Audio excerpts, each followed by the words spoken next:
នេះជាការទូទាយទុកមុនរបស់ខ្ញុំលើឫស្សីគូក្រងឆ្នាំខាលនិងមមែដែលនឹងក្លាយទៅជាមហាសេដ្ឋីនៅឆ្នាំ2026បងប្អូនកូនចៅឆ្នាំខាលហើយនិងមមែតាមដានជាមួយខ្ញុំលើទូឫស្សីរបស់ខ្លួនហេតុអីបានថាខ្ញុំហ៊ាននិយាយអ្នកទាំងពីរនឹងក្លាយទៅជាមហាសេដ្ឋីនៅឆ្នាំ2026ខាងមុខនឹងពិតប្រាកដឬយ៉ាងណាសង្កេតមើលខ្ញុំជ្រើសយកឆ្នាំខាលកើតនៅខែថោះថ្ងៃថោះមានធាតុឈើដកតួឫស្សីលើមានធាតុឈើដកហើយប្រសិនបើមមែកើតនៅខែមមីថ្ងៃមមី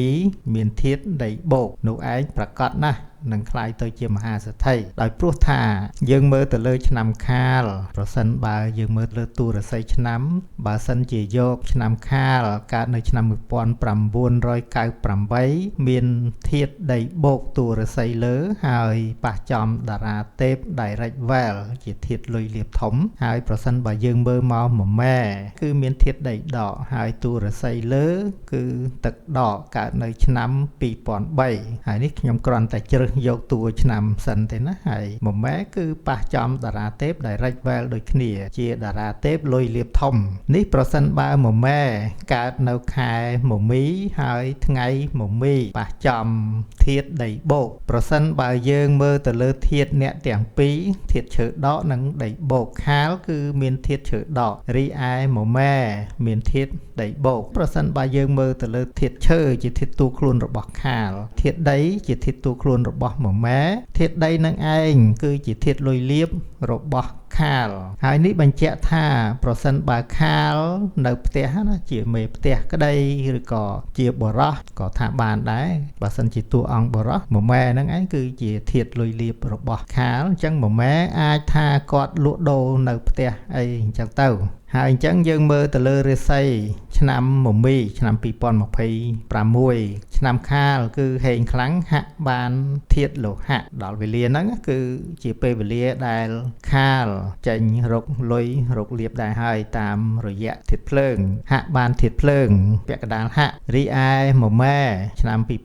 2026ឆ្នាំមមីហ្នឹងគឺហាក់បានធាតុភ្លើងហាក់ពេញហើយក៏ហាក់ទ្របលៀបក៏ផ្កាយវិជ្ជបណ្ឌិតចចូលមកនៅក្នុងតួឫស្សីផ្កាយដឹកនាំចចូលមកដែរអញ្ចឹងអ្នកទាំងពីរហ្នឹងហេងខ្លាំងមានន័យថាខាលគឺជួយរលុយលៀបតាមរយៈធាតុភ្លើងហើយមមែក៏រលុយលៀបដែរគឺរពេញដៃពេញជើងតែម្ដងព្រោះហាក់ 100% មកហាក់ធាតុភ្លើងហើយក៏ហាក់ទ្របលៀបមកដែរអញ្ចឹងមានន័យថាខាលគឺដើរតួជាអ្នកជួយរីឯមមែគឺជាអ្នកធ្វើផ្ទាល់ហើយក៏គាត់មានសុខភាពល្អមាំទាំក្នុងការប្រកបមុខរបរការងារនឹងដែរដោយសារមានកាយវិជ្ជបណ្ឌិតចូលមកហើយអញ្ចឹងអាចសន្និដ្ឋានថាតួឫស្សីអ្នកទាំងពីរត្រចះត្រចង់ជាឈ្មួញធំមួយមានតួឫស្សីជាឈ្មួញធំរលុយលៀបធំដល់ពេលវេលា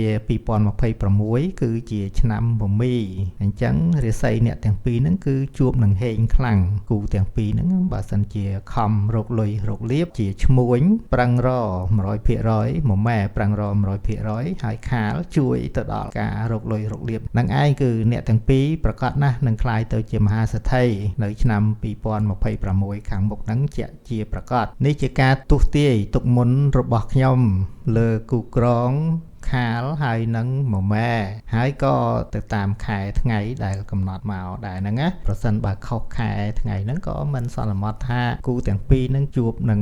លុយលៀបនៅឆ្នាំ2026ហ្នឹងបានប្រសើរឬក៏คล้ายទៅជាមហាសេដ្ឋីហ្នឹងដែរប៉ុន្តែវាអាចคล้ายទៅជានៅក្នុងកម្រិតមួយដែលទទួលយកបានណាគឺរកលុយរកលៀបបានហើយអញ្ចឹងគូខាលហើយនឹងមមែទោះបីមានការលំបាកនៅក្នុងឆ្នាំ